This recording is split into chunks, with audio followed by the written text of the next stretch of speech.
Mozambique, there is trouble. These demonstrations everywhere because of an election that has caused issues because part of the citizens feel it was unfair and they feel that it was rigged.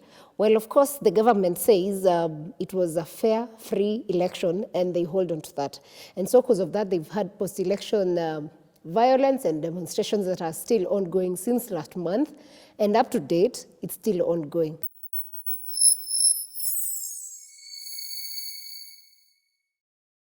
At least 18 people have been killed in the protests, and this is according to the human rights groups as opposition supporters demonstrate against what they say is fraudulent election, which was won by the Frelimo, which is the party that has ruled Mozambique since 1975. Imagine that, a party that has been in power since 1975 still wants to continue ruling, even when their citizens feel that's not it. And the citizens here is mostly the youth because the country has a big population of the youth who are anti this party and they feel that their rights were not observed because they voted, but they feel it was not free and it was not fair. And most of them are coming out saying, these are the numbers we have. These are the people who are in the streets. How do you think then, if all these people are on the streets, who is that person that voted for that party? Like, who's that person who put that government in power? So it's a big question in Mozambique, and it's unfortunate to witness the scenes that are happening.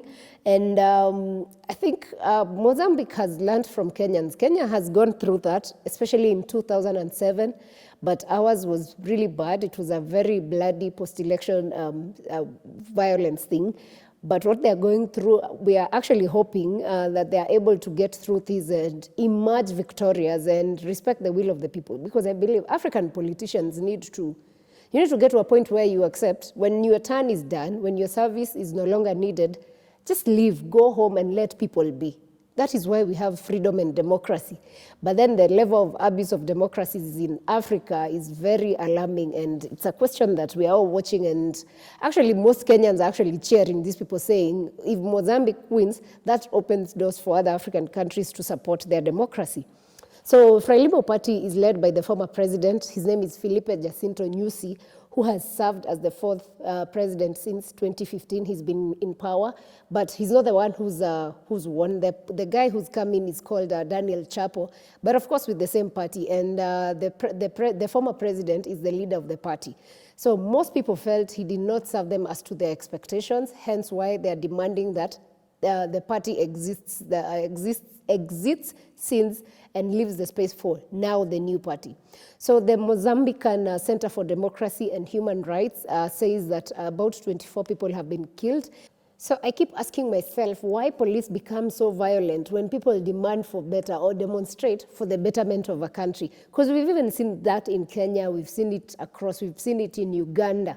Like all these countries, when you see young people go to the streets as policemen, I know you have a job to maintain law and order, but if people are not destroying property, if people are not killing, I mean, why would you even respond with guns? Because like here in Mozambique, the security forces responded with tear gas, which is, tear gas is fine. I mean, in Kenya first, tear gas for us is bare minimum, like that we are used to.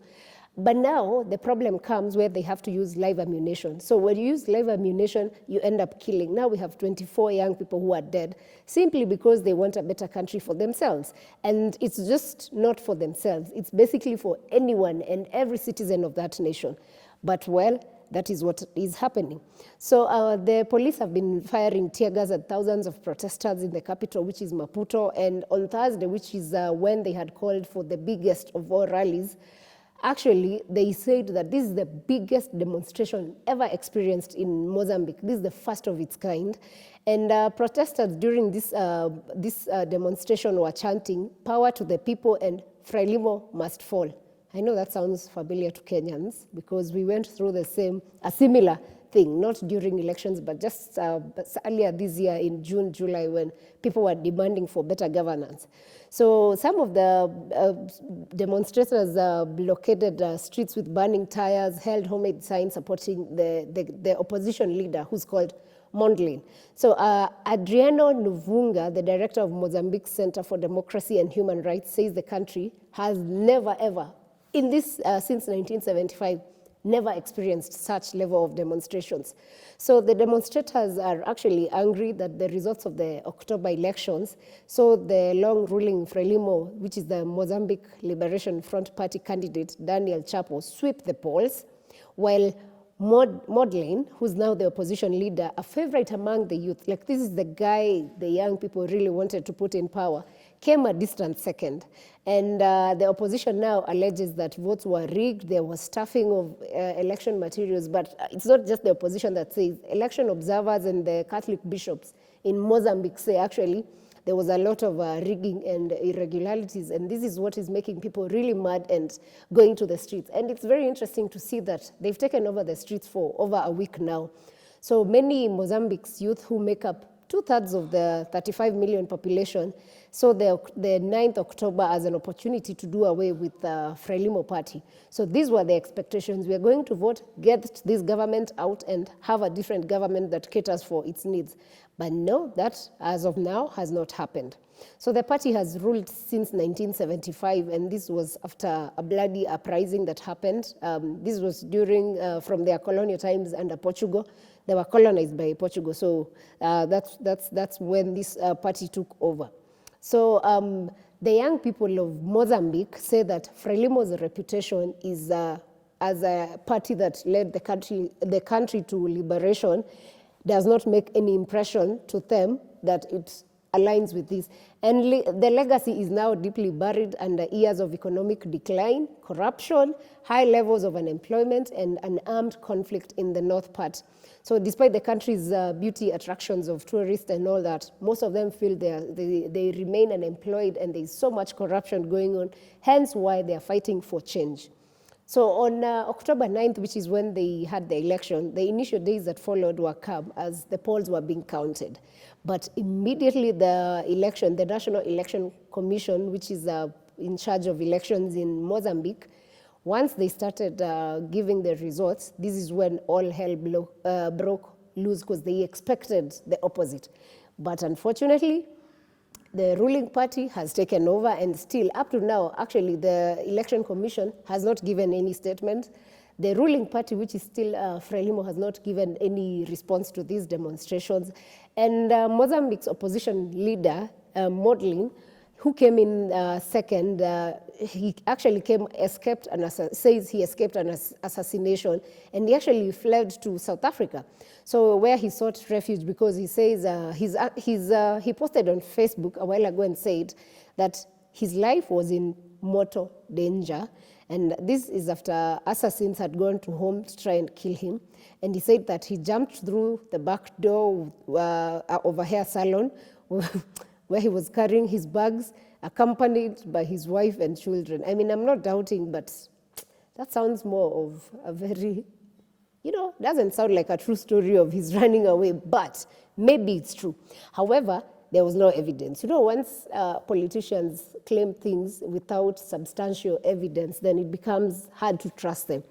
Despite the fact that a lot of the young people support him, the fact that there was no evidence behind this raises a question. So he did not provide any evidence, which makes it questionable. So Mondlane went into hiding about 2 weeks ago after his aide and lawyer were killed as they were preparing to challenge the results. So immediately the announcements were made. The lawyer said they were going to court, but as they did this preparation, they were killed. And it's very unfortunate to see that for a country that claims to promote democracy, if you have a voice that is decent, what you decide to do is kill. Like, why would you kill a lawyer simply because they are going to court? Can't we just have a system where people go to court, argue their case? If they win, well and good. If they lose, I mean, it's democracy.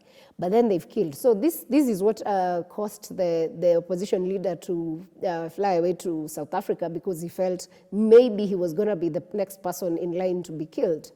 So Daniel Chapo, the candidate of the ruling party, Frelimo, was officially declared winner with over 71% of the vote, and Mondlane had 20%. So South Africa Foreign Ministry told the AFP agency that they had not gotten any report of attack of Mondlane in their country.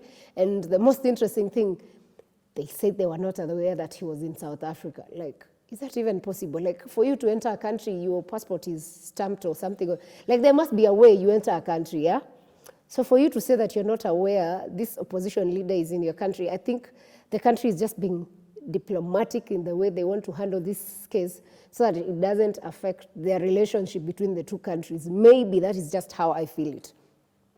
So Mondlane had called for a general strike, and this strike, it's fascinating to have the person who called for strike not in his own country, but the people believe in him so much that they are still doing the demonstrations even with his absence. Do you see how powerful that man is? And probably this gives a sign. I have a feeling he actually won this election, but the system has decided to be corrupt and ensure that he's not getting in power. That's just my feeling. And if the whole of the country has come to a standstill and people can listen to that, then it means that man is powerful. And probably if I have a feeling that man just won the election and somehow the government decided, you know what, we're not letting you into this. So yeah, and people have actually not been going to work since he called for that demonstration. So you can see how powerful and influential he's become to the citizens. So Defense Minister Cristóvão Chume said the post-election protests were intended to change the democratically established power while also threatening to deploy the army.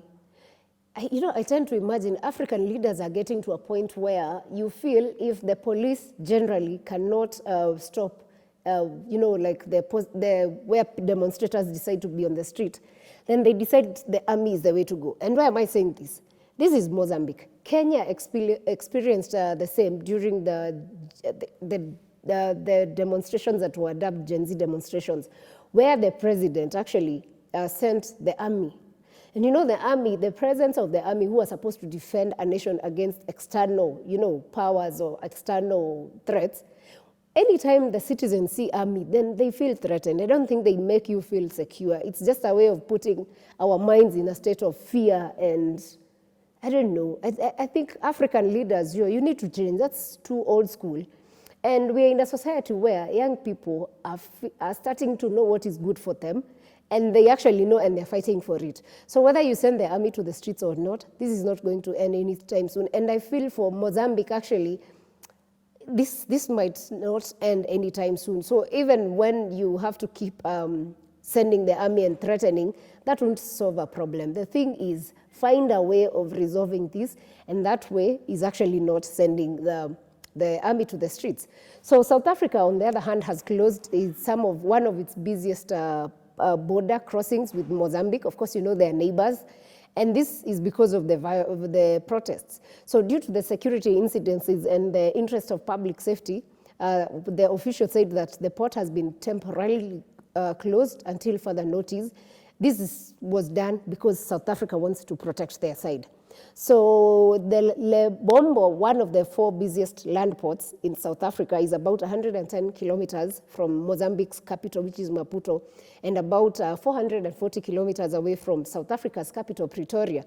So the instability in this country that is Mozambique is a huge, presents a huge threat to the economies of the neighboring nations because they use these ports for their business, because some of them are landlocked countries. So South Africa becomes the immediate place where a lot of business happens. So countries such as Zimbabwe, Zambia, Malawi, and the DRC, which rely on these countries' ports for imports and exports, feel it's a threat. And as a result, they are really now getting concerned about these protests that are going on. So to try and sort this problem, the South African Development Community, SADC, or SADC, depending on how you pronounced, has called for an extraordinary summit, which is supposed to address the deepening post-election crisis in Mozambique, and the deadly protests continue to spread across the country. So the SADC is chaired by Zimbabwe, and they've decided that on between 16th and 20th November, they're having this summit to address the issues of regional significance and the issues that are causing trouble in this region. So yeah, that is what is going on in Mozambique, and we are hoping that the police can be more sane and stop killing the citizens. And the government also needs to listen and address these issues. For young people to be on the streets fighting for better governance, it's not just for them, it's for the country. And if Mozambique succeeds, then it's good for everyone. So that's the story that has been going on. And also the most annoying thing is that social media spaces have been closed, that you cannot access. So unless you have VPN, you can't access Facebook, you can't access Twitter, you can't access the social space. So it's a bit of a challenge for the young people, but it's really interesting to see, despite these challenges, they're still doing the demonstrations. And there are clips of them even doing demos where they hit empty sufurias and pans from across their balconies. So there is different forms of demonstrations that are going on, but we hope that this changes the country, and I am here rooting for Mozambique people for all the very best, and I wish you the success that you need and that you desire for your country, and keep going, stay strong. As Africans, we have to take a stand at some point. When these things come and someone has to fix it, it has to be us, because we can't keep depending on the West to help us fix things. So the Mozambique people, wish you the very best.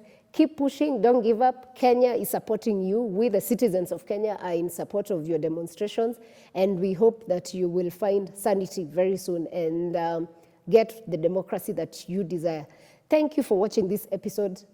Share with us in the comment section what you think. If you're in Mozambique, tell us how the situation is like and what you feel should be done to better the democracy across Africa. Catch you on the next episode.